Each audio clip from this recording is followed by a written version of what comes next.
Assalamualaikum warahmatullahi wabarakatuh. Innal hamdalillah nasta'inuhu wa nastaghfiruh wa na'udzu billahi min shururi anfusina wa min sayyiati a'malina. May yahdihillahu fala mudilla lahu wa may yudlil fala hadiya lahu. Asyhadu an la ilaha illallah wa asyhadu anna Muhammadan abduhu wa rasuluhu la nabiyya ba'da. Allahumma salli ala sayyidina Muhammadin wa ala alihi wa sahbihi ajma'in. Qala Allah ta'ala fi Qur'anihil Karim, a'udzu billahi minasy syaithanir rajim. Ya ayyuhalladzina amanu taqullaha wa qulu qawlan sadida yuslih lakum a'malakum wa yaghfir lakum dhunubakum wa may yuti'illaha wa rasulahu faqad faza fawzan 'azima. Amma ba'd, alhamdulillah, bunda ayah yang dirahmati Allah, puji syukur kehadirat Allah Subhanahu wa taala di 12 Rabiul Akhir 1444 Hijriah, dimuwajahkan kita di tempat yang penuh berkah, di majelis yang kiranya juga majelis yang berkah, bersama dengan orang-orang yang Allah berkahi. Tentu ini sesuatu yang sangat pantas dan layak untuk disyukuri, bagian dari cara kita menyikapi setiap suguhan Allah Subhanahu wa taala agar kiranya menjadi penambah bobot timbangan amal kebaikan kula panjenengan sami kelak di yaumul hisab. Salawat salam semoga senantiasa lidah lisan kita diistiqomahkan oleh Allah untuk melafadznya atas Rasulullah sallallahu alaihi wasallam, uswah dan qudwah kita, sebaik-baik hamba yang Allah hadirkan sebagai teladan bagi panjenengan kula sami, dan satu-satunya hamba yang Allah menggaransi siapa saja yang mengikuti beliau dalam fragmen hidup beliau, baik secara pribadi maupun ketika beliau menjadi ayah, menjadi suami, menjadi tetangga, bahkan menjadi pemimpin negara. Ini adalah sesuatu yang kita didorong dan dimotivasi oleh Allah Subhanahu wa taala untuk mencontoh dan mentauladaninya. Bapak Ibu yang dirahmati Allah, maka pagi hari ini kami mendapat amanah untuk menyampaikan materi berkaitan dengan fragmen kehidupan Rasulullah sallallahu alaihi wasallam. Kehidupan keluarga terbaik yang ternyata tidak sepi dari goncangan, tidak sepi dari fitnah, sehingga menjadi pelajaran kagem panjenengan kula sami untuk meyakini bahwa memang perjalanan menuju surga itu tidak gampang, tidak mudah. Bersebab surga itu kenikmatannya tanpa batas, maka pasti harga tiketnya mahal. Kalau panjenengan menginap di hotel bintang 3, bintang 4, bintang 5 sampai bintang 7. Kalau di Dubai ada bintang 7, kalau di Indonesia cukup dengan puyer. Itu kita pasti bayarnya juga super mahal. Maka untuk surga yang nikmatnya tanpa batas, maka harganya juga sangat mahal. Dan salah satu mahalnya harga surga adalah ketika kita menetapi jalan yang Rasulullah sallallahu alaihi wasallam tunjukkan. Kita sudah mohon pada Allah, minta pada Allah dalam satu hari minimal 17 kali. Kita bermohon kepada Allah dengan kalimat ihdinas siratal mustaqim, tunjukkan kepada kami ya Rabb, ya Allah, jalan yang lurus. Harapannya jalan itu adalah jalan yang akan menghantarkan kita menuju ridho dan surga Allah. Tetapi yang kemudian menjadi catatan bahwa jalan lurus itu tidak selalu enak, tidak selalu nyaman, tidak selalu tenang, tidak selalu tanpa hambatan. Sehingga bayangan kita jangan jalan lurus atau siratal mustaqim itu kok kemudian seperti jalan Kertosono Surabaya tolnya, atau jalan tol yang sedang dibangun antara negara panjenengan dengan negara kula Kertosono Kediri. Jadi yang dimaksud dengan siratal mustaqim itu tak seperti itu gambarannya. Bukan jalan tanpa hambatan, bukan jalan tanpa halangan, bukan jalan tanpa ujian. Karena di sebagda kalimat itu Allah Subhanahu wa taala memerintahkan kita menambahkan dengan kalimat siratal ladzina an'amta 'alaihim. Jalan orang-orang yang Allah berikan nikmat kepada mereka. Jalan para nabi, jalan hidup para rasul, jalan hidup para sahabat radhiyallahu anhum ajmain, dan jalan hidup manusia-manusia pilihan. Dan hari ini kita mendaras kehidupan Kanjeng Nabi yang ternyata tidak flat jalannya. Kadang nanjaknya bahkan kadang kemiringannya tajam, kadang kemudian turun dengan tingkat kecuraman luar biasa, kadang belok, nikungnya tajam dan seterusnya. Jalan yang dilewati Rasulullah itu Masya Allah bersama dengan keluarga beliau. Bapak Ibu yang dirahmati Allah, maka salah satu di antara peristiwa penting yang dialami oleh Rasulullah SAW bersama dengan keluarga beliau adalah peristiwa ketika rumah tangga terbaik sepanjang zaman dan masa ini diguncang oleh fitnah. Bapak Ibu, sepanjang usia panjenengan hingga hari ini nate napa mboten mengalami fitnah? Bisa jadi pernah difitnah, dituduh atas sesuatu yang kita tidak melakukannya. Fitnah yang dituduhkan atas keluarga Rasulullah Sallallahu Alaihi Wasallam ini adalah fitnah yang teramat sangat keji, bukan keji, tapi teramat sangat keji. Peristiwa ini terjadi sebada perang Banu Mustalik. Ketika Rasulullah Sallallahu Alaihi Wasallam hendak bepergian, apalagi jauh, itu selalu mengajak istri, Bapak Ibu. Nah, ini catatan buat kita para bapak. Dan kenapa hari ini saya ngajak istri? Jadi salah satu sunnah yang dicontohkan oleh Rasulullah Sallallahu Alaihi Wasallam dalam safar itu kalau bepergian jauh ngajak istri.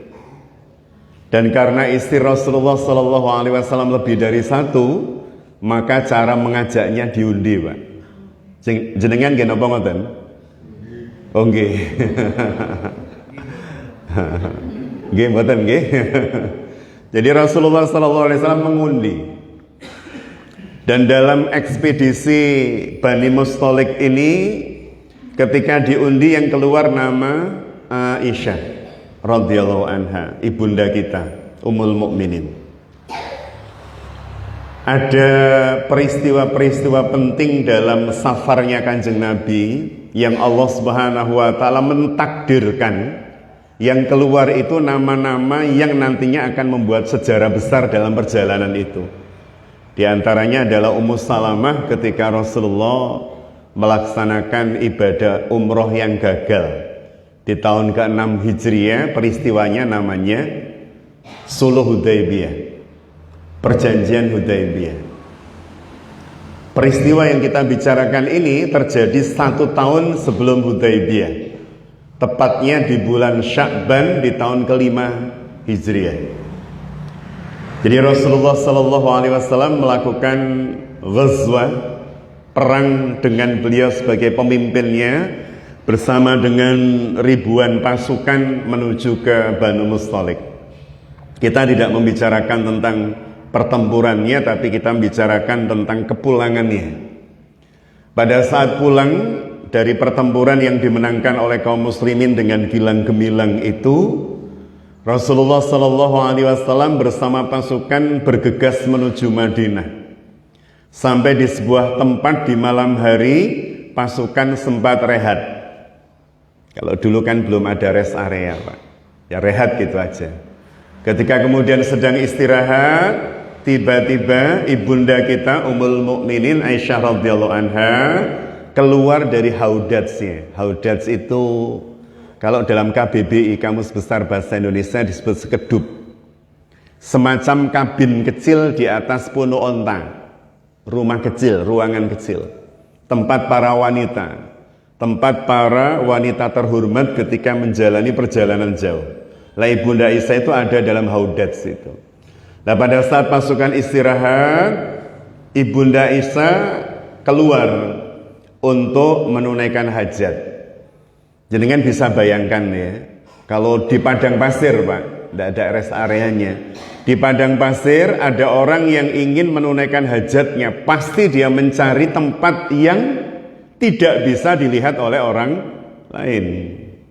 Ibunda Aisyah mencari tempat yang tidak bisa dilihat oleh ribuan prajurit. Kinten-kinten tempatnya dekat atau jauh?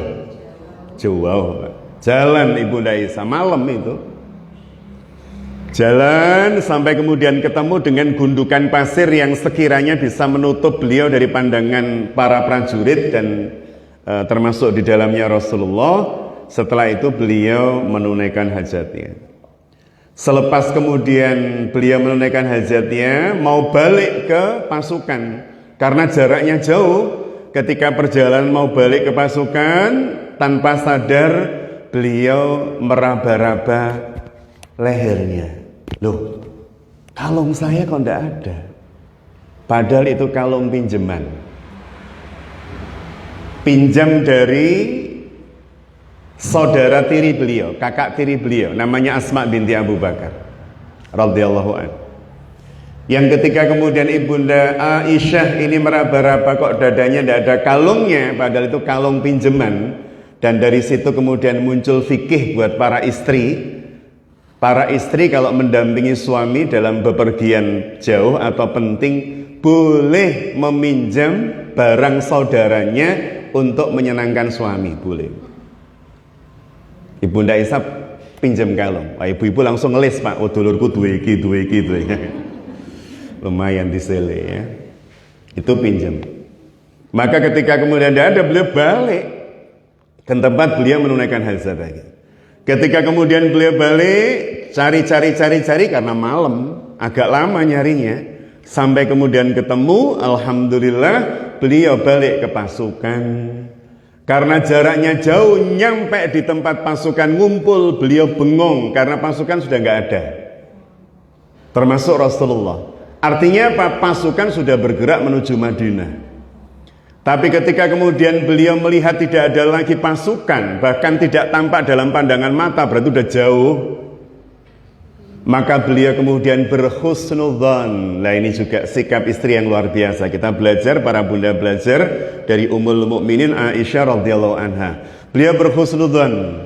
Tidak mungkin Rasulullah SAW tidak memeriksa haudat saya. Nyampe di tempat pasti diperiksa, dan pasti kalau melihat saya nggak ada akan memerintahkan pasukan, wabil khusus saudara beliau Abdurrahman dan Abdullah yang pada saat itu ikut untuk menyusul beliau.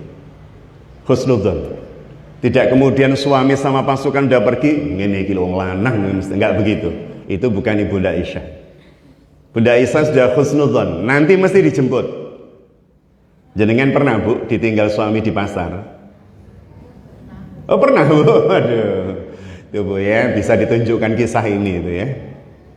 Jadi ketika kemudian Ibunda Aisyah sudah tidak melihat pasukan, beliau berhusnudzon. Setelah itu kemudian beliau duduk di bawah sebuah pohon kering sambil menunggu jemputan. Itu gelap gulita di tengah padang pasir. Dan wanita ini adalah wanita yang kokoh imannya, yakin bahwa Allah pasti melindungi beliau. Ditutupkanlah kemudian sebagian kain beliau ke arah wajah. Karena angin di malam hari di daerah gurun pasti luar biasa. Beliau tutupkan sambil nunggu jemputan. Kalau sekarang enak, jenengan kalau kemudian belum dijemput tinggal gojek gitu kan. Apa yang kemudian terjadi setelah lama? Kebiasaan pasukan yang dikirim oleh Rasulullah atau yang bahkan didampingi oleh Rasulullah seperti Banu Mustalik itu, Selalu di belakangnya ada pasukan penyisir, Bapak Ibu. Ini nanti kita akan ketemu dengan firman Allah di surah An-Nur, surah 24 ayat 11 sampai 21. Jadi senantiasa ada pasukan yang nyisir di akhir itu. Untuk apa? Nyisir kalau ada barang-barang yang ketinggalan dari pasukan, kalau ada pasukan yang ketinggalan, kalau ada ternak yang ketinggalan, dan seterusnya. Maka para bunda yang dirahmati Allah, Ibunda Aisyah ketika menunggu jemputan, pasukan penyisir ternyata lebih dulu datang. Namanya Sofwan bin Mu'attal radhiyallahu an. Ini sahabat yang jomblo, guanteng, tinggi besar. Beliau ini anggota pasukan khusus penyisir itu ya. Yang dikenal kata Rasulullah SAW, tidaklah aku mengenal Sofwan darinya kecuali kebaikan. Memang orang baik. Nah, ketika kemudian beliau menyisir sampai di tempat itu, kaget karena melihat ada bayangan orang yang sedang deprok itu ya. Kemudian didekati, semakin kaget karena dia tahu itu adalah baju yang dikenakan oleh ibu negara ketika berangkat.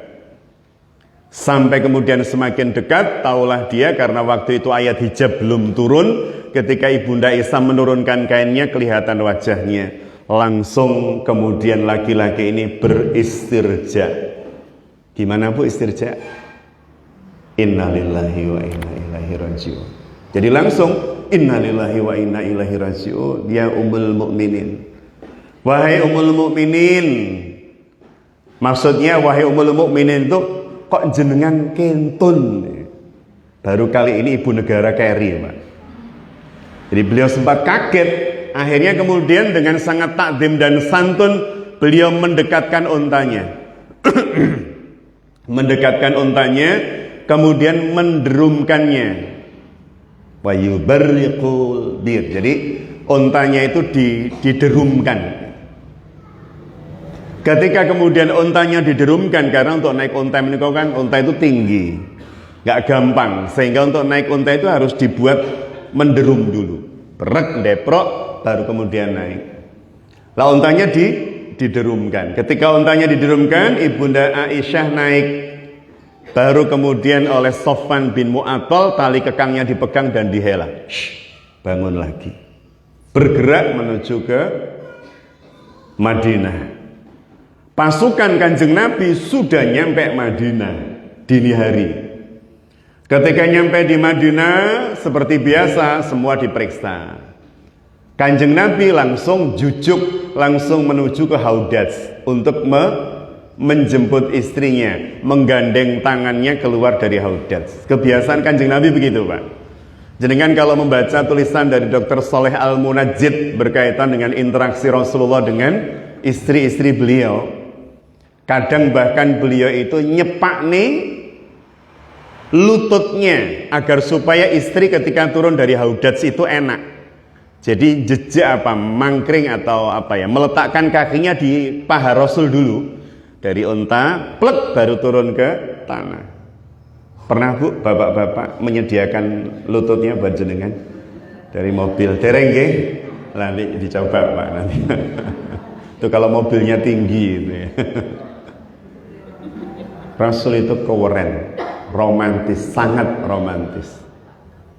Ketika kemudian Rasulullah SAW sampai di Haudats, kok tidak buka-buka, dikira Ibunda Aisyah tertidur, dibuka, loh kosong. Astagfirullah, kaget Kanjeng Nabi. Dipanggil yang menghela untanya Ibunda Aisyah dan yang biasa mengangkat sekedup beliau, Haudats beliau. Apa ndak lihat tadi beliau keluar? Kata orang-orang yang jaga untanya ibu negara, ya Rasulullah, kami ketika mengangkat dan menurunkan itu tidak ada bedanya. Maksudnya Ibunda Aisyah ada di dalam atau tidak, itu perasaan beratnya sama itu Pak. Itu saking langsingnya. Kalau ibu-ibu Kertosono yang masuk pasti kerasa itu. Itu kata yang jaga, kata yang mengangkat, ya Rasulullah, ketika kami menaikkan dan menurunkan sama rasanya. Karena Ibunda Aisyah, dan beliau yang meriwayatkan hadis ini, perawi pertamanya kan beliau yang mengabarkan. Beliau mengatakan bersebab kami wanita-wanita muhajirin dan ansor itu tidak makan banyak. Kalau makan tidak terlalu banyak, sehingga tubuh-tubuh beliau terjaga.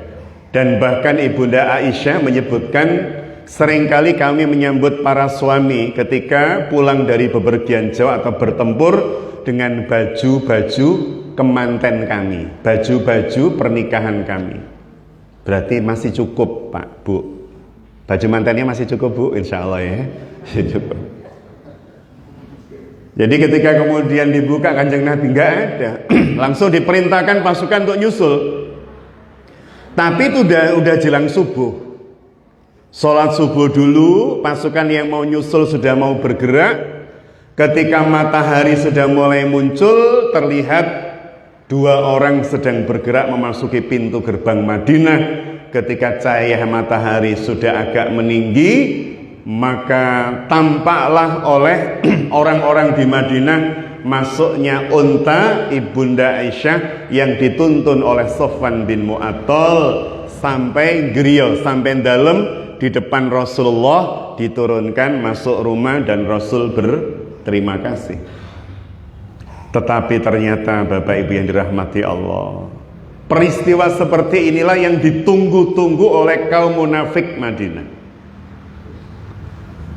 Mereka mencari celah untuk kemudian bisa mengobarkan fitnah terhadap kehidupan Rasulullah Sallallahu Alaihi Wasallam. Kalau di Mekah, ayat-ayat yang berbicara tentang musuh dakwah itu musyrikun au kafirun, kan begitu. Tapi ketika di Madinah, munafiqun, kaum munafik.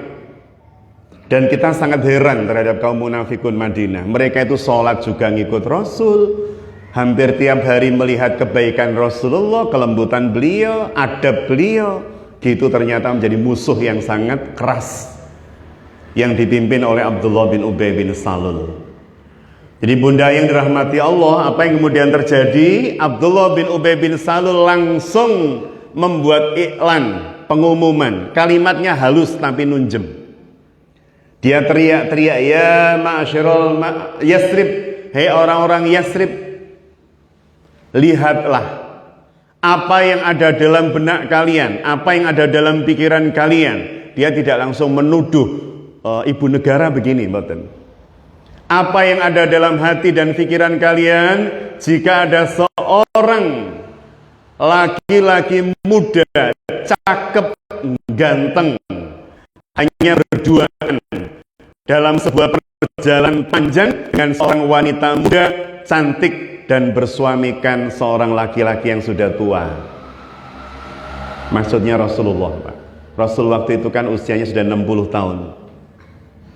Hampir 60 tahun, tahun kelima. Tahun kelima itu berarti usia Rasulullah 63 kurangi 5, 58. Usia Rasul 58. Usia Ibunda Aisyah 14 tahun.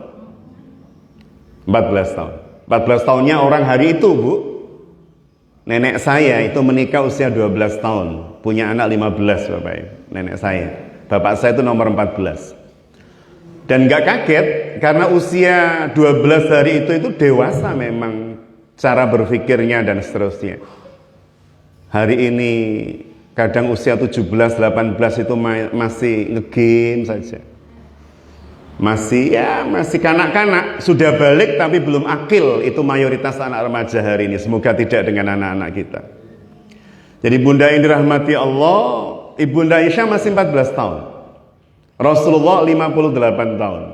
Sehingga komentar dari Abdullah bin Ubay bin Salul, lihat apa yang ada dalam benak kalian wahai masyarakat, jika ada seorang laki-laki yang gagah, muda, cakep, berduaan dengan seorang wanita yang cantik, muda, cakep, dan bersuamikan laki-laki yang sudah tua.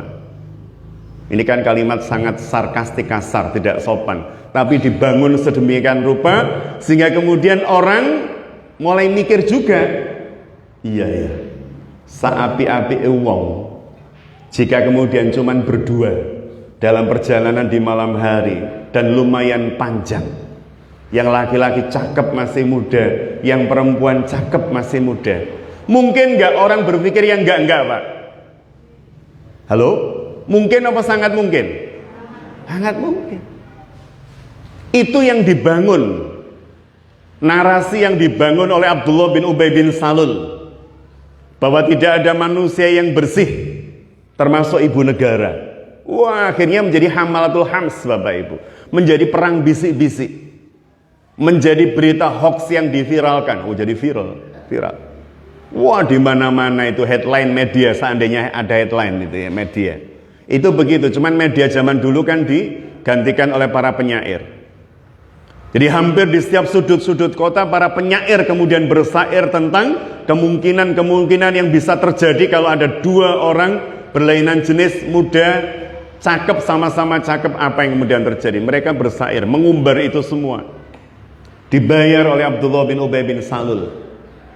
Sehingga kemudian hampir seluruh media kota berbicara tentang itu. Banyak yang kemudian termakan isu, sampai ada 3 sahabat Pak, 3 sahabat besar yang menjadi salah satu pelaku penyebaran isu itu. Kelas sahabat Rasul.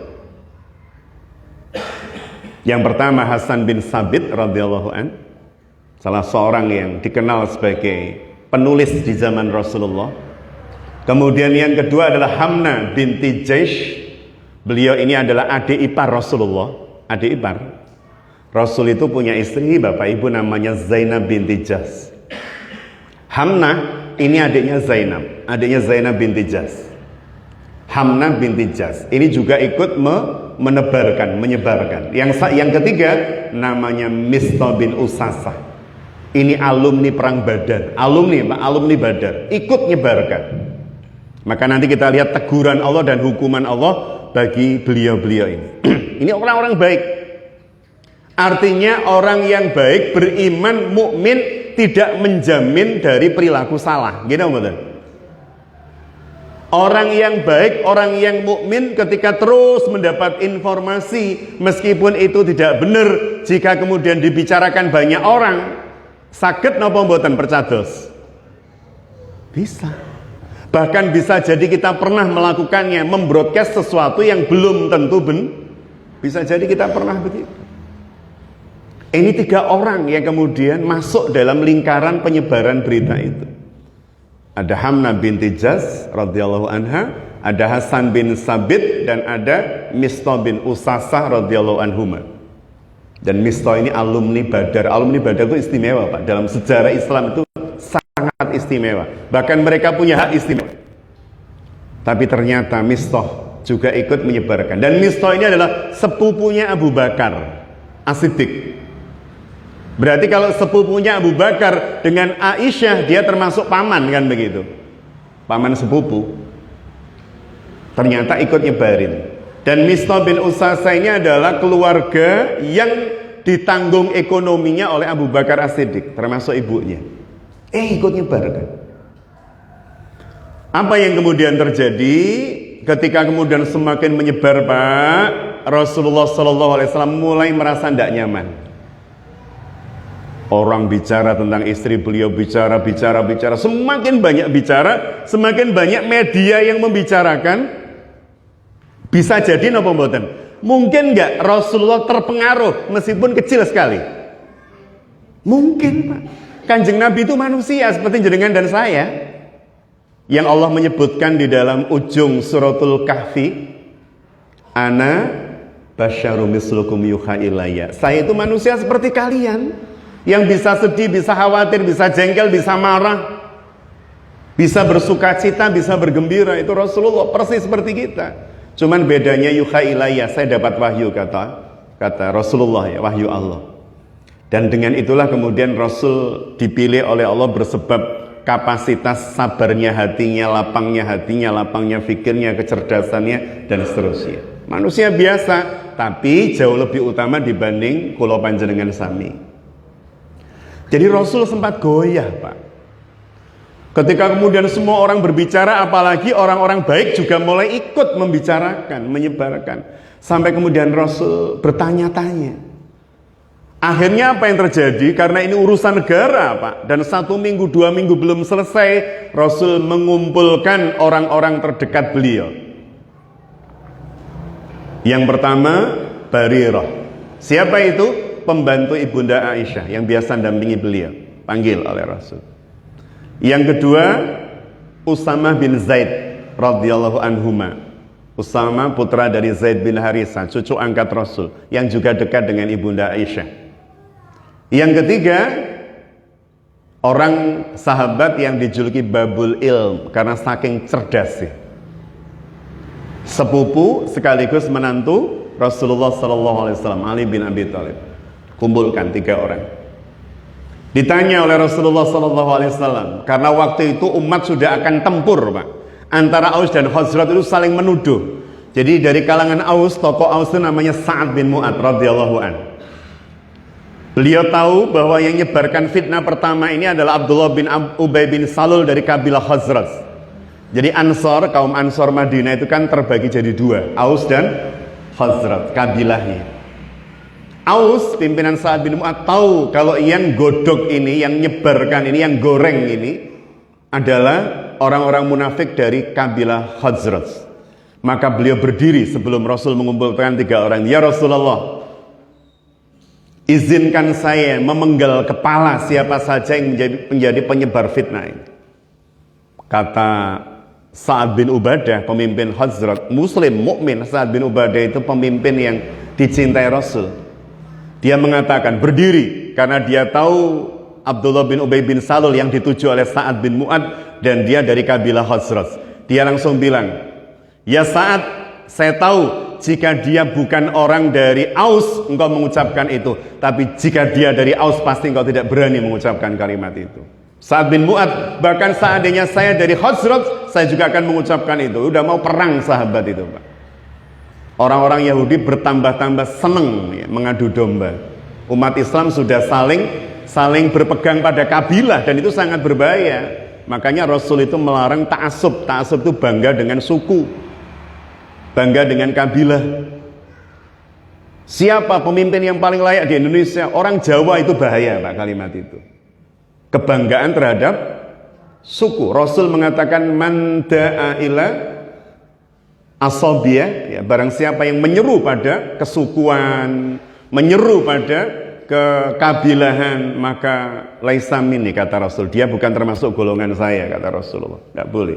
Kita berbangga-bangga dengan suku. Ustaz, jenengan saking pundi? Asli Mojokerto, Bu. Oh, jenengan sanes saudara saya Kertosono misalnya. Bahaya. Tapi kita kemudian melihat, Bun, Pak, panjenengan Muslim mukmin, maka panjenengan adalah saudara kami. Mau orang Palestina, mau orang Maroko, mau orang manapun. Bapak Ibu yang dirahmati Allah, ini yang kemudian digodok, digoreng oleh musyrikin Mekah, oleh munafikin Mekah, Yahudi Madinah, mohon maaf kok Mekah ya, Madinah, sehingga hampir para sahabat itu bengkerengan, Pak. Suaranya meninggi. Sampai Rasul kemudian berkata dengan keras, uskut, diam, yakfi, cukup, gak usah diteruskan. Ini sudah menuju pada perpecahan. Karena Rasul semakin khawatir, maka di minggu ketiga, sampai 3 minggu Pak fitnah itu, berarti luar biasa. Rasul menunggu-nunggu wahyu gak turun, wahyu yang menjelaskan ini benar atau salah ini, istri saya ini. Rasul menunggu wahyu, informasi dari Allah, karena gak ada yang tahu kebenarannya. Dan wahyu tidak turun-turun, itu menunjukkan bahwa turunnya wahyu itu tidak nderek kersane Kanjeng Nabi. Turunnya wahyu itu mutlak, solahiyah, kelayakannya milik Allah. Nabi nggak bisa kemudian, ya Allah besok turun wahyu ya, nggak bisa. Wahyu itu hak Allah sepenuhnya, hak prerogatif Allah. Sampai kemudian 3 minggu belum turun, semakin gelisah Kanjeng Nabi. Dipanggil 3 orang itu, tanya pada Barirah, ya Barirah, apa yang kamu tahu dari ibundamu Aisyah radhiyallahu anha? Apa yang kamu tahu dari Ummul Mukminin? Kata Barirah, pembantu Ibunda Aisyah, tidaklah aku tahu dari beliau kecuali kebaikan ya Rasulullah, tetapi ada 1 kekurangan.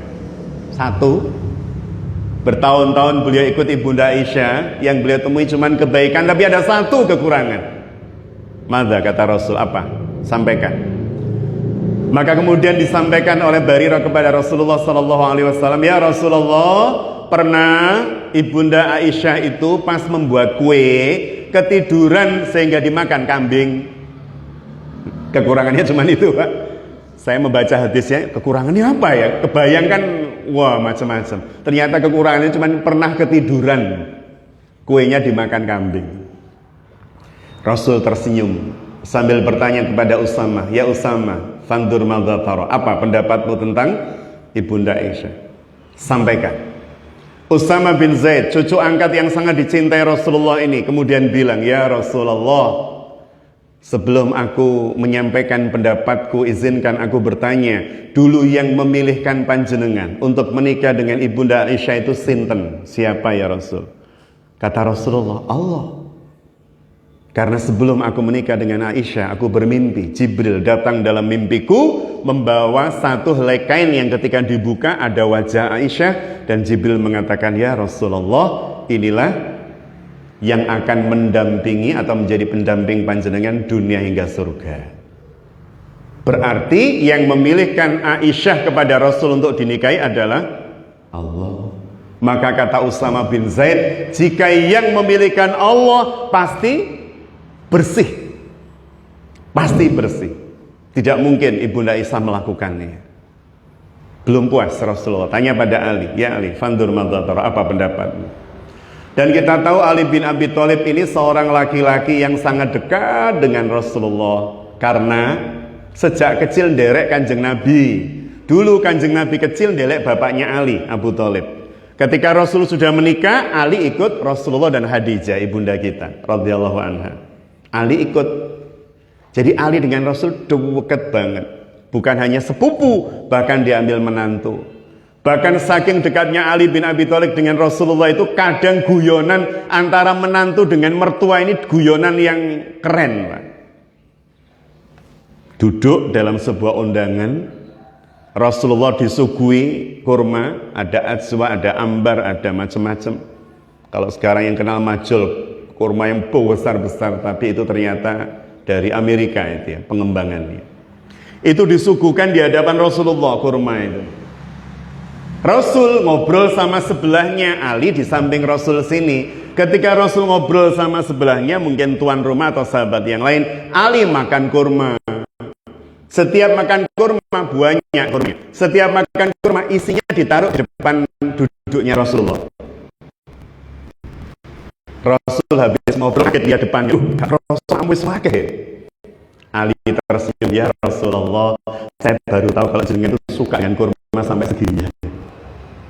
Rasul jadi tahu karena depan Ali nggak ada isinya sama sekali, Pak. Rasul jadi tahu, wah ini kayak guyonan Ali. Maka Rasul berkomentar, dan saya juga baru tahu Ali, kalau engkau makan kurma itu bersama isinya. Ini guyonan menantu dengan mertua, Pak. Pernah gitu Bu sama mertua Bu, guyon? Makan ayamnya diambil itu. Jadi Ali itu suka begitu, isi going. Maka ketika kemudian ditanya Rasulullah, wahai Ali, bagaimana pendapatmu tentang Ummul Mukminin? Kata Ali, beliau itu pengennya, ya Rasul, ini sudah 3 minggu loh, urusan negara banyak yang kelendran loh kalau seperti ini. Ya Rasulullah, jawab beliau, bukankah wanita bukan hanya beliau saja? Maksudnya itu ngenteng nih Ali itu, jangan dipikir terlalu nemen ya Rasul. Istri panjenengan kan bukan hanya beliau, maksudnya begitu. Itu tidak dalam rangka Ali merendahkan Ibunda Aisyah, meskipun ada komentator hadis, para muhaddisin yang kemudian memberikan penjelasan, oh makanya, mohon maaf ya, kalau misalnya Bunda menjadi Bunda Aisyah ya, kemudian Ali bin Abi Thalib bilang begitu pada Rasul dan jenengan dengar, kira-kira jenengan merasa tidak nyaman nggak, atau nyaman nggak dengan Ali? Tidak nyaman. Maka kata seorang muhaddisin ketika mengomentari akan wafatnya Rasulullah itu ketika akan wafat kan sakit, Pak, 13 hari 12 malam, sakitnya luar biasa. Maka jangan pernah kita memiliki anggapan kalau ada orang meninggal tanpa sakit itu mesti baik. Tidak ada jaminan sama sekali, karena Rasulullah sebelum wafat juga sakit 13 hari 12 malam dan sakitnya berat. Maka ketika kemudian Rasulullah SAW merasa agak enak badannya, masuk ke Masjid Nabawi, beliau kan masuk Masjid Nabawi cuman buka pintu langsung masuk kan Rasulullah. Ketika kemudian beliau masuk Masjid Nabawi, dipapa oleh 2 orang yang meriwayatkan hadisnya Ibunda Aisyah. Kalimatnya begini, ketika kemudian beliau menjelaskan Rasulullah Sallallahu Alaihi Wasallam dipapa oleh dua orang, wahidun yang pertama adalah Fadl bin Abbas wa rajulun akhar. Itu Pak kalimatnya. Padahal yang memapa Rasul waktu itu adalah Fadl bin Abbas dan Ali bin Abi Thalib. Tapi Ibunda Aisyah dalam kalimatnya menceritakan pada kita, dan hari itu Rasulullah dipapah oleh Fadl bin Abbas dan seorang laki-laki yang lain. Tidak menyebut Ali, tapi seorang laki-laki yang lain. Maka sebagian muhadisin mengatakan masih ada rasa nggak nyaman pada diri Ibunda Aisyah atas peristiwa yang terjadi sekian tahun yang lalu. Tapi sebagian muhadisin lain menggunakan konsep adab, etika, sopan santun, sambil mencari literatur yang lain sampai kemudian ketemu bahwa Ibunda Aisyah waktu itu memang tidak melihat posisi Ali, karena Ali itu kan agak pendek, Fadl itu tinggi, dan melewati jamaah yang Rasulullah lewati untuk sampai pada imaman mihrab beliau. Sehingga kemudian karena Ibunda Aisyah tidak lihat siapa yang memapa di samping kiri Rasul, maka kalimatnya menjadi warajulun akhar, dan seorang laki-laki yang lain. Kita mengambil yang pakai adab sajalah untuk tidak muncul suudzon. Jadi bunda yang dirahmati Allah, ketika kemudian Ali bilang begitu, sudah selesai, Kanjeng Nabi masgul itu ya. Ini belum ada solusi dari Allah. Maka di detik-detik sebelum hari ke 1 bulannya, 30 atau 29 disebutkan 1 bulan, Ibunda Aisyah suatu hari, suatu malam itu mau ke belakang. Ketika beliau mau ke belakang, dipapa oleh Ummu Mistah, namanya ibunya Mistah, yang sepupu Abu Bakar tadi. Ketika kemudian dipapa oleh Ummu Mistah, pada saat lewat jalan gelap, tiba-tiba Ummu Mistah terpeleset kakinya, sambil kemudian teriak, "Wailu Mistah, celaka Mistah." Kaget Ibunda Aisyah, "Loh iki lah ibu Mistah, jenengan kan ibu Mistah." Iya. Lah kenapa kok kemudian tadi bilang celaka Mistah? Orang terpeleset, Bu, ini kan Ummu Mistah ya, wanita ya. Maka saya tanya ibu-ibu, orang yang terpeleset, Bu, itu biasanya yang keluar dari lisannya terprogram apa mboten? Halo? Sadar atau tidak sadar? Tidak sadar. Dan yang diucapkan secara tidak sadar itu pasti hal yang urgent di sini, yang nempel di sini. Dan yang nempel di kepalanya Ummu Mistah adalah rasa malu, rasa sedih karena anaknya ikut menyebarkan berita itu. Sehingga dia sangat jengkel dengan anaknya. Pas terpeleset, celaka Mistah, bilang begitu. Ibunda Aisyah kaget, ini qadarullah, sudah takdir Allah. Maka Ibunda Aisyah bertanya, "Kenapa engkau mengumpat anakmu, mengatakan celaka anakmu?" Ummu Mistah balik kaget melihat Ibunda Aisyah. "Jenengan apa dereng mireng toh? Padahal sudah hampir 1 bulan, itu 3 minggu. Napa dereng mireng toh Ummul Mukminin? Apa wahai Ummu Mistah? Bahwa anakku termasuk satu di antara orang-orang atau ahlul badar, orang-orang mukmin lebih tepatnya, yang menyebarkan berita tentang panjenengan dan Sofwan bin Mu'attal." Kaget Ibunda Aisyah. "Lu emangnya ada berita apa di luar?" Itu menunjukkan Ibunda Aisyah nggak pernah ngerumpi, Bapak Ibu. 3 minggu nggak pernah tahu berita di luar. Nggak pernah ngerumpi, nggak pernah gosip. Jadi beliau kaget, emangnya orang bicara apa? Kalau datang ke Lijo beli kurma selesai gitulah, nggak pakai ngobrol banyak. Emangnya orang-orang di luar bilang apa? Kata Ibunda Aisyah, dijawab oleh Ummu Mistah, begini-begini. Langsung beliau nggak jadi ke belakang, Pak. Ibunda Aisyah langsung senepnya hilang. Balik lagi sambil beliau nangis sesenggukan, kemudian bilang, "Makanya saya merasa sikap Rasulullah kok berubah, tidak seperti biasanya. Biasanya Rasulullah itu terhadap Ibunda Aisyah dielus, didoakan macam-macam. Hari-hari ini Rasulullah tidak pernah memperlakukan aku seperti itu. Rasul cuman mengucapkan salam, menanyakan kabarku, duduk sebentar, setelah itu kemudian pergi lagi." Ibunda Aisyah merasa, makanya kok sikap Kanjeng Nabi berbeda. Maka beliau minta izin selepas itu, "Ya Rasulullah, izinkan aku pulang ke rumah ayah." Bukan dipulangkan loh, Bu, Pak.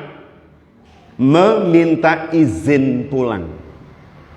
Maka diantar oleh Rasulullah ke rumahnya Abu Bakar As-Siddiq dan Ummu Ruman, ibunda dari Ibunda Aisyah radhiyallahu anha. Sesampainya di sana, beliau dirawat oleh ayah dan ibunya. Pada saat jelang 1 bulan, karena masalah belum kunjung selesai, wahyu Allah juga tidak menjelaskan. Akhirnya Rasulullah sudah bertekad, saya harus mengambil keputusan. Dengan cara apa? Menanyakan langsung pada Aisyah. Datang ke rumah Abu Bakar, duduk di samping Ibunda Aisyah yang sedang berbaring sakit, dan Rasul kemudian memuji Allah, Subhanahu wa ta'ala, dan kemudian menanyakan kepada Ibunda Aisyah, ya Aisyah, bukan ya Humairah, berarti memang ada gap secara fisikis. Rasul sudah, ya Aisyah, jika engkau benar tidak melakukannya, maka bersumpahlah, maksudnya di hadapan masyarakat, insya Allah Allah akan memberikan pembelaan terhadapmu. Aku, Allah, dan orang-orang mukmin akan memberikan pembelaan terhadapmu. Kalau seandainya cuma kalimat ini saja yang keluar dari Rasulullah, nyaman gak Bu Ibunda Aisyah sebagai seorang wanita? Kalimat ini saja, wahai Aisyah, jika engkau benar bersumpahlah di hadapan orang, ya, manusia, dan dengan itu kemudian aku dan orang-orang mukmin akan menjadi pembelamu. Kira-kira nyaman gak Bu jenengan? Tidak nyaman, sudah merasa gak enak ya? Sudah merasa gak enak, ditambah Rasul kalimat begini Pak. Padahal Rasul sudah memilih kalimat terbaik. Tetapi seandainya engkau melakukannya, maka mohonlah ampun kepada Allah, dan aku pun mohon ampun pada Allah, dan Allah pasti akan mengampunimu. Gimana Bu dengan kalimat terakhir ini kalau wanita? Wah, telak itu Pak. Ibunda Aisyah nangis guguk sambil memalingkan tubuhnya dari kanjeng Nabi. Setelah itu kemudian beliau bilang, wahai ayahanda, Abu Bakar maksudnya, wahai ayahanda, belalah aku di hadapan Rasulullah. Kata Abu Bakar, apa yang bisa saya katakan di hadapan Rasul? Beliau bilang sama Ummu Ruman, wahai ibunda, belalah anakmu ini di hadapan Rasulullah. Kata Ummu Ruman, bagaimana aku bisa membelamu Duk di hadapan seorang Rasul? Ibunda Aisyah mengatakan, saat itu aku menangis tanpa ada air mata lagi yang bisa keluar, saking keringnya. Ujian Ibunda Aisyah itu berat, Rasulullah juga berat, karena kaum munafik. Orang-orang munafik itu penebar teror secara fisikis bagi orang-orang mukmin dimanapun. Mereka tidak pernah pengen orang-orang mukmin itu bersatu Pak, apalagi keluarga mukmin. Maka kemudian yang terjadi ketika Abu Bakar dan Ummu Ruman sudah angkat tangan gitu ya, Ibunda Aisyah sudah nangis guguk tanpa air mata. Tiba-tiba Rasul tubuhnya gemetar, sehingga pembaringan Ibunda Aisyah itu bergetar. Ibunda Aisyah noleh melihat kanjeng Nabi, keluar keringat sangat deras. Ibunda Aisyah paham dan tahu ini kebiasaan Rasul ketika menerima wahyu. Maka Ibunda Aisyah diam, dan ketika kemudian turun wahyu, Ibunda Aisyah cuman mengira. Beliau sudah berharap dan mengira Allah akan membela saya. Meskipun cuma 1 ayat bahwa Aisyah tidak bersalah gitu aja. Ternyata Ibunda Aisyah mengatakan, demi Allah saya tidak pernah mengira jika yang turun adalah 11 ayat pembelaan Allah terhadap saya. Dalam surah apa kalau mau? An-Nur ayat 11 sampai 21. Turun ayat Pak, 11 ayat pada Rasulullah dari Jibril. Rasulullah SAW gemetar, keringatnya sak jagung-jagung, begitulah kalau bahasa kita. Sampai kemudian seperti orang pingsan, dan ketika kemudian beliau sudah merasa ringan membuka mata beliau berbinar sukacita sambil mengatakan, bertakbirlah Aisyah.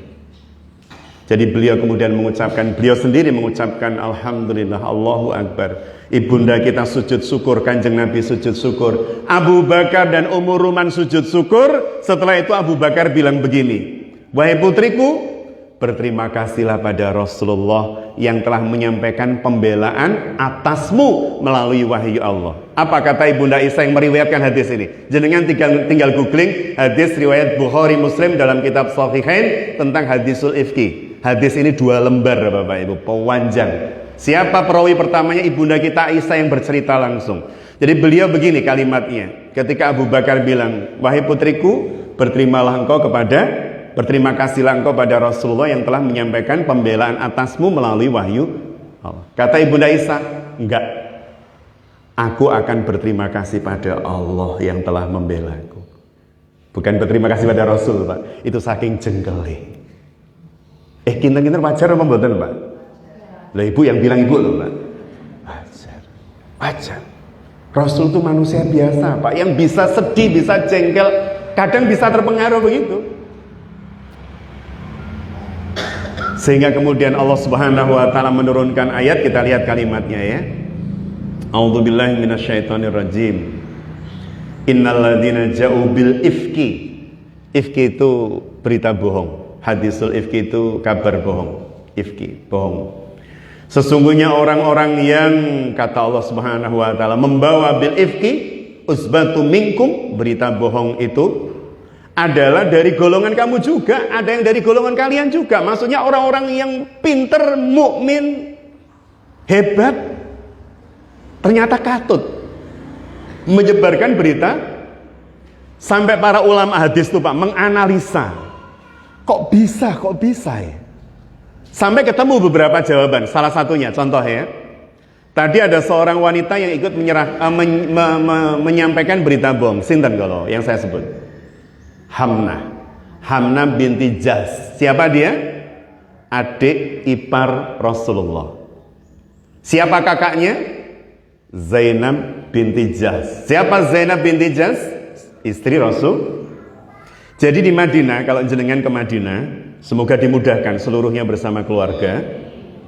Kalau panjenengan berada di Masjid Nabawi, sampai sekarang belum ada pemugaran bagian itu. Panjenengan di Masjid Nabawi, makam Rasulullah itu kan rumah 3 istri Rasul dulu. Kalau makamnya Kanjeng Nabi, makam beliau pas, itu kamarnya Ibunda Aisyah memang. Tapi kalau hari ini yang menjadi batas makam beliau itu kan dulunya rumah 3 istri Rasulullah. Berarti ibu negara dulu itu rumahnya kecil, Bu. Tidak besar, makanya disebut bilik. Makanya disebut Al-Hujurat. Suratnya kan Al-Hujurat. Al-Hujurat Asy-Syarifah, bilik-bilik kecil yang mulia, syarifah. Jadi tempat di mana Rasul dimakamkan sekarang batasnya itu dulu adalah rumahnya Ibunda Aisyah, yang sekarang makamnya Rasul, Abu Bakar, Umar itu. Setelah itu bilik yang berikutnya adalah rumah Ibunda Saudah. Kemudian yang sebelah kiri adalah rumah Ibunda Hafsah binti Abu Bakar. Itu rumah 3 istri Rasul, Pak, yang cuma secuplek itu makam Rasul itu. Bagi 3. Baru setelah itu kan Babun Nisa. Ada tempat, setelah itu Babul Jibril kan begitu. Nah, tempat ini dulu rumahnya ibunda kita Fatimah, rumahnya Fatimah, putri Rasulullah SAW radhiyallahu anha. Nah, setelah itu agak jauh sekitar 50 meter itu ada bilik-bilik lagi. Sekarang cuman sudah nggak ada. Bilik-bilik lagi itu rumahnya Ibunda Zainab binti Jahsh, Ummu Salamah, Juwairiyah, Mutmainnah dan seterusnya. Ini di sini. Antara rumah istri Rasul yang di sini dengan yang di sini, mohon maaf Bapak Ibu, mungkin nggak madu istri-istri itu bersaing, Pak, Bu? Kira-kira manusiawi nomor manusiawi. Maka Hujurat yang sebelah sini ini leadernya Ibunda Aisyah. Hujurat yang di sini itu leadernya Zainab binti Jahsh radhiyallahu anha. Bersaing, dalam tanda petik lah bersaingnya, memberikan layanan terbaik buat suami. Sini Zainab, sini siapa? Tadi yang menyebarkan informasi bohong siapa? Adiknya Ibunda. Maka para muhadis itu sampai menganalisa kenapa sekelas Hamnah itu sampai, karena dia tahu kakaknya itu dalam tanda petik itu pesaingnya, sehingga ketika ada hal buruk dari Aisyah itu setan masuk. Ini loh kesempatan pesaingnya kakakmu. Maka nanti Hamnah ini, Pak, Hamnah, Mistah bin Usasa, Hasan bin Sabit ini jatuh hukumannya dalam surah An-Nur ini dicambuk 80 kali.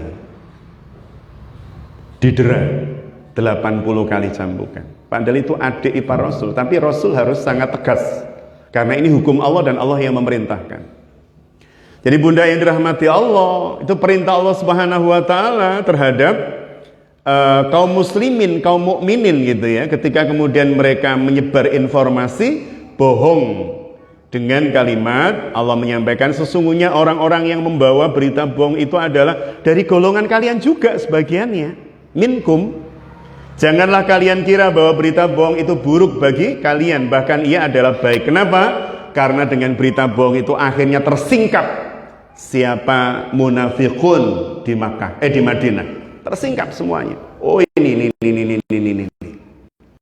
Dan tersingkap orang-orang mukmin yang sempat goyah, sehingga mereka bertobat mohon ampun pada Allah, bahkan menjalani hukuman didera atau dicambuk 80 kali. Dilanjutkan oleh Allah Subhanahu wa taala, tiap-tiap seseorang dari mereka mendapat balasan dari dosa ini, hukumannya ya. Dan siapa di antara mereka yang mengambil bagian paling besar, maka baginya adalah azab yang besar ya dari Allah Subhanahu wa taala. Dan seterusnya dan seterusnya. Saya tambah satu ayat lagi sebagai penutup karena sudah jam 7. Laula idz sami'tumuhu dhannal mu'minun, kata Allah, wal mu'minat. Mengapa di waktu kamu mendengar berita bohong itu orang-orang mukmin dan mukminat tidak bersangka baik terhadap di anfusihim, diri mereka sendiri? Maksudnya begini. Allah mengajak kita, kalau kamu menyangka, mengira perilaku buruk pada orang lain, maka tempatkan dulu dirimu pada posisinya. Bi anfusihim, pada dirimu sendiri. Kalau kemudian kamu tertinggal, kemudian oleh Sofwan bin Mu'attal, oleh pasukan penyisir kemudian dibawa itu kan. Cobalah orang-orang mukmin pikirkan, kalau seandainya itu kamu, apakah kamu akan melakukan zina? Perselingkuhan? Nah, begitu. Allah memerintahkan, coba lihat. Kalau kamu memang orang mukmin, apakah mungkin itu kemudian terjadi? Maka kalau kita melihat orang lain mendapat musibah atau melakukan kesalahan, tolong lihat dulu diri kita. Jangan-jangan di posisi itu kita lebih buruk dari dia, misal begitu. Kita lebih marah dibanding dia, kita lebih cengkel dibanding dia. Jadi letakkan diri kita di posisi mereka. Sehingga kalau kemudian saya saja tidak mungkin, apalagi Ibunda Aisyah, apalagi Ummul Mukminin, kan begitu harusnya. Ini kalimat Allah dalam ayat ke-12. Jadi cobalah kalian melihat dengan diri kalian sendiri, jika kalian di posisi itu. Apa yang kemudian ada dalam diri kalian yang kalian lakukan dan seterusnya. Kalau kalian saja nggak mungkin, apalagi Ummul Mukminin. Begitu cara Allah menggunakan apa? Kalau dalam ilmu neuroscience hari ini namanya emotional quotient, kecerdasan emosional, menempatkan diri kita pada posisi orang lain. Para bunda yang dirahmati, para bunda ayah yang dirahmati Allah, itu mungkin sekilas jenengan nanti bisa baca sendiri nggih pada ayat berikutnya 13 sampai 21 bagaimana pembelaan Allah terhadap Ibunda Aisyah radhiyallahu anha. Maka beliau menjadi satu di antara 2 atau 3 istri Rasulullah sallallahu alaihi wasallam. Tuh 2 4. Satu di antara 4 istri Rasulullah SAW yang dibicarakan oleh Al-Quran. 3 yang lain adalah Hafsah, Zainab binti Jaz, dan ibunda kita Sofia binti Huyai Al-Akhtab. Jadi beliau dibicarakan bahkan dalam bentuk pembelaan 11 ayat berturut-turut. Ini yang menjadikan beliau sangat bersyukur. Ibunda Aisyah sangat bersyukur bersebab peristiwa yang sangat menyakitkan selama 1 bulan itu, derajat beliau diangkat oleh Allah. Seringkali Allah mengangkat derajat kita, Bapak Ibu, melalui peristiwa yang tidak mengenakan. Derajatnya angkat karena ujian lulus sekolah, naik kelas kalau sekolah ya, dan seterusnya. Baik, itu mungkin yang bisa kami sampaikan. Mohon maaf jika ada khilaf salah dalam pemaparan dan penyampaian. Insyaallah mboten wonten pertanyaan sehingga tidak perlu jawaban itu ya. Baik, mohon maaf jika ada hilaf salah dalam pemaparan penyampaian, dan saya harapkan panjenengan membaca tafsirnya, minimal tafsir Ibnu Katsir yang gratis jenengan dapatkan dari handphone panjenengan untuk lebih tahu detail dari peristiwa yang sangat penting ini. Jazakumullah khairan katsira. Kiranya panjenengan seluruhnya senantiasa dalam keadaan terberkahi, terlindungi, terhidayai oleh Allah Subhanahu wa taala. Saya sampaikan doa nggih. Nggih, ngaten nggih biasanya boleh. Bismillahirrahmanirrahim. Allahumma shalli ala sayyidina Muhammadin wa ala alihi wa sahbihi wa sallam. Alhamdulillahirabbil alamin. Hamdan syakirin, hamdan naimin, hamdan yuwafi ni'ama yukafi'u mazidah. Ya Rabbana lakal hamdu kama yanbaghi li jalali wajhika wa 'azimi sultanik.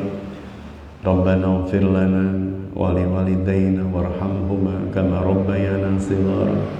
Allahumma ighfir lil muslimin wal muslimat wal mu'minin wal mu'minat al ahya'i minhum wal amwat innaka sami'un qaribun mujibud da'wat wa yaqdil hajat.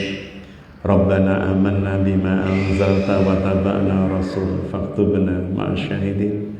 Rabbana hab lana min azwajina wa dhurriyyatina qurrata a'yun waj'alna lil muttaqina imama. Allahumma arinal haqqa haqqan warzuqna ittiba'ah wa arinal batila batila warzuqna ijtinabah. Allahumma ya Allah, anugerahkan atas kami seluruhnya keluarga yang sakinah, mawaddah, warahmah, wabarakah, keluarga yang terliputi oleh hidayah dan inayahmu, keluarga yang kau hadirkan di dalam rumah kami, tempat tumbuh kembang hamba-hamba yang kau cintai, anak-anak dan dzurriyyah yang salih-salihah, qurrata a'yun, penyejuk pandangan mata dan penentram hati kami, dan jadi keluarga yang memberikan kontribusi yang optimal, kontribusi terbaik bagi masyarakat, umat dan negeri ini.